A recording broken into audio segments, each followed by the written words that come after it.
नमस्कार दोस्तों, कैसे हो आप? उम्मीद करते हैं आप सब अच्छे ही होंगे। आज का जो हमारा टॉपिक है वो ये है कि कुछ लोग अपने आप को, भगवान जाने कि उनकी बुद्धि किस लेवल पे काम करती है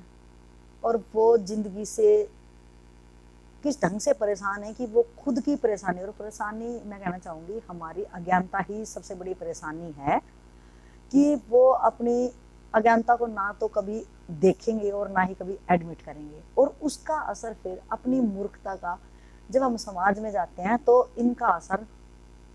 हमें, जब दूसरे लोगों से मेरे को काम करवाना होता है या मेरे को कुछ भी उनसे किसी भी टाइप का काम करवाना या करवाना कहें, या मेरे को कोई भी किसी भी टाइप का काम लेना हो या करवाना हो या मुझे ही उनसे कोई बात करनी हो, तो वहां पे ये सारी चीजें कि आपके अंदर कितनी ईगो है या आप घर से कितने, आपने सुना होगा कि बहुत लोगों के मुंह से निकलता है भाई ये घर से परेशान है और अपने घर पे तो इसकी चलती नहीं है, और बाहर आके ये अपने ये चीजें निकाल रहा है। और एक्चुअल में भी यही होता है, अगर आप खुश हो तो आप सब में खुशियां ही बांटोगे और आपके अंदर नरमाई होगी, आपका व्यवहार सबको बताएगा कि आप अपनी जिंदगी में कितने स्टेबल है। अब स्टेबल होने का मतलब स्टेबिलिटी जिसको कहेंगे आप कि लाइफ में ये बंदा बिल्कुल अपने आप में सेट है। सेट का मतलब आप पैसे से कभी मत नापना कि ये बंदा कितने भी ओहदे पे हो, कितना भी उसका इनकम सोर्स हो या कुछ भी हो, लेकिन देखो आप कितना कमा रहे हो, आप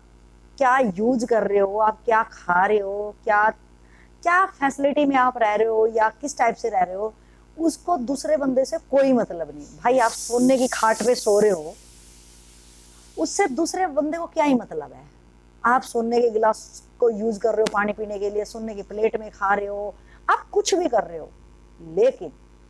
आप हमारे लिए, तो आप जब समाज में जाओगे तो वहां पे तो सिर्फ हमें आपकी एक इंसानियत पसंद आएगी, एक आपका व्यवहार है, उससे हमारा आपका तालमेल होएगा, ना कि आप सोने के घर में भी रह रहे हो।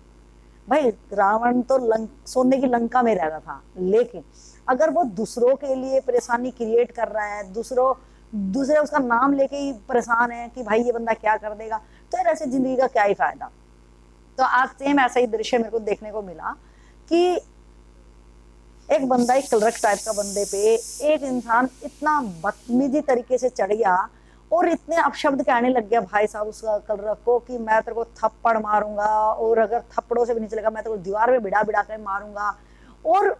हालांकि मैं भाई वहां आई विटनेस थी, मैंने देखा कि कुछ भी ऐसा कोई भी उसकी गलती नहीं थी, लेकिन वो बंदा चढ़े जा रहा और पता नहीं क्या क्या कहे जा रहा, मतलब जैसे कि लग रहा कि वो कलरक, वो एक सरकारी मुलाजिम, उसकी कोई भी किसी तरह की ना कोई रेपुटेशन है, ना कोई उसका आत्म सम्मान है, और उसने कुछ कहा भी नहीं। उसने ये कहा कि भैया आप बाहर देख लो, उसने कहा कि ये तेरी हैवी टोन थी और तूने इस ढंग से क्यों नहीं कहा, तूने ऐसे क्यों बोला, तूने नरमाई से क्यों नहीं बोला। हालांकि भाई उसने नरमाई से बोला और उनके पास इतना वर्कलोड होता है, और उसने कैसे आपके आगे पीछे जी भी लगा देगा तो क्या फर्क पड़ जाएगा भाई। और आपकी ये मूर्खता ही बता रही है कि अगर आपको जी भी लगा देंगे तो आप जी के लायक हो ही नहीं, क्योंकि जी के लायक अगर आप होते तो आप यही देखते, आप समझते भाई उसका वर्क प्लेस है, उसके ऊपर जो उसके प्रोफाइल है, उसके जो प्रोफाइल में कितना सारा लोड रहता है, उसको कितनी पब्लिक डीलिंग करनी पड़ती है। भाई तेरी तो एक फाइल है, उसके पास तो 500 फाइलें आती है मेरे भाई। और वो माना क्या आप कुछ भी कर रहे हो भाई, कुछ भी कमा रहे हो, कुछ भी क्या कर रहे हो, तो उसको क्या कह रहे हो कि तेरे को मोल ले लूंगा, तेरे को ये, तेरे जैसे बंदे ये करते हैं। भाई वो बंदा, मैं बल्कि आई विटनेस, मुझे इतना ज्यादा लग रहा है, मैं बार बार कह रही, मैंने कहा बाबूजी ऐसा कुछ भी नहीं कहा, प्लीज आप कूल डाउन कूल डाउन। ओ भाई वो बिल्कुल कूल डाउन नहीं हो रहा, और वो दूसरा बंदा ऐसा हो गया मेरे भाई कि बिल्कुल जैसे वो मर ही गया भाई। उसको जो जो शब्द कह रहा था उसको लग रहा था वो कर ही दिए,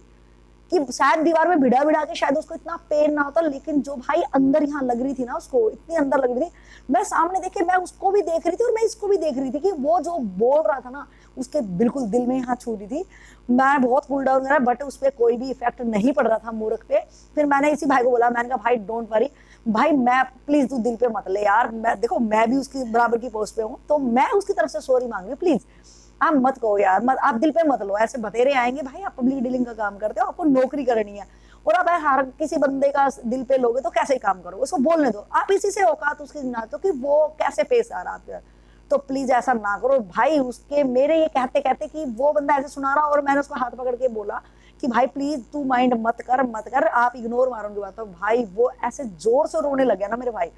इतना धाड़ के रोने लगा बिल्कुल जैसे छोटे बच्चों को, उनको कुछ नहीं पता होता, कोई मार दे चोट लग जाए तो वो कैसे रोता चिल्ला के। भाई वो इतना तेज का रोया, इतना तेज का। और वो फिर उसकी कंप्लेंट अपने सीनियर के किसी के पास गया। अब वो सीनियर भी क्या ही करेगा, बोला कि थोड़ी देर में आना, ठीक है उसको बुलाते हैं बुलाते हैं। और बुला के भी क्या ही करा भाई, लेकिन जो उसको लग गई वो तो लगी गई ना, कोई एक्शन नहीं होना उस बंदे पे, तो कुछ भी नहीं होना। और भाई अब वो बंदा जो इतना रो रहा था और फिर वहीं अपनी टेबल पे दोबारा आके काम करने लग गया। आप ये सोचो वो घर पे जाएगा और घर वाले तो, घर वालों को क्या बताया, आप लोग बताया दे तो भाई सरकारी नौकरी है, तेरे को कुछ नहीं है भाई, मौज कर रहा है। अभी भी अलग से कोई टाइम भाई, कहीं पे शादी है कहीं पे कुछ भी है, या एटलीस्ट वो ये तो कम से कम इच्छा रखेगी बाहर से आएगा और मैं अपने दिन भर की पूरी चर्चा है उसको सुनाऊंगी, बच्चों ने ये करा, घर पे ये करा ये करा।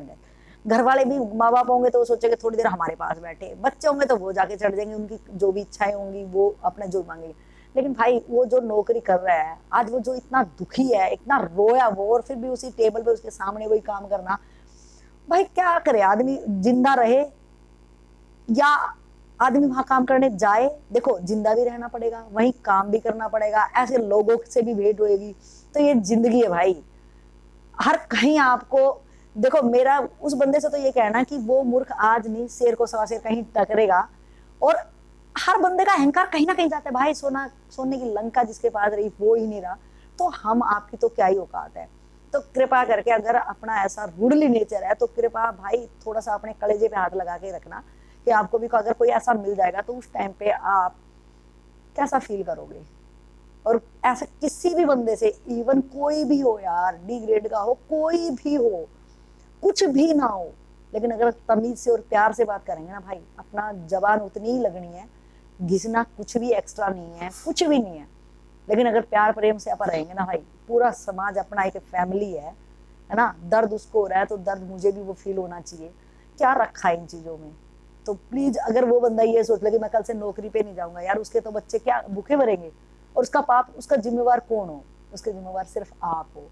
तो मेरी भाई इतना हृदय व्यथित है इस चीज को देख के, तो मेरी हाथ जोड़ के विनती है कि प्लीज जितने बड़े ओहदे पे आप काम कर रहे हो, जहां पे भी हो, जैसे भी हो, इवन अगर हम रेडी वालों से भी भाई वो कर रहे हैं ना, तो आपा वो उनका बिजनेस है भाई, वो तो उसी के लिए टाटा बिरला है, वो उसकी रेडी, उसकी रिक्शा, उसका कुछ भी छोटे से छोटा भी उसका जो भी बिजनेस है या जो भी है भाई, वो जो भी वो काम कर रहा है वो उसका ओन बिजनेस है, उससे उसका पेट पल रहा है, अपने बच्चों का पेट पाल रहा है। तो आप तमीज से और प्यार से और सहयोग से अगर नरमाई से पेश आएंगे ना भाई, तो उसको जीने का एक वो है, जीने में मजा आएगा उसको भी कि आप इज्जत दे और इज्जत ले। कुछ नहीं रखा इसमें, आप लास्ट में बस शमशान घाट में एक जगह मिलने वाली है, चाहे आप यहाँ पे कुछ यूज करो, है ना, कुछ भी आप करोड़ों कमाओ, कुछ भी करो, कोई फर्क नहीं पड़ता। बस अगर प्यार से अपने जिंदगी यहाँ से सफर करके ही जाना है और प्यार प्यार से चलेंगे तो बहुत अच्छा लगेगा जीने में भी, और दूसरी दुनिया के लोगों के लिए भी हम बहुत अच्छे इंसान कहलाएंगे। उनके लिए भी जीने दो,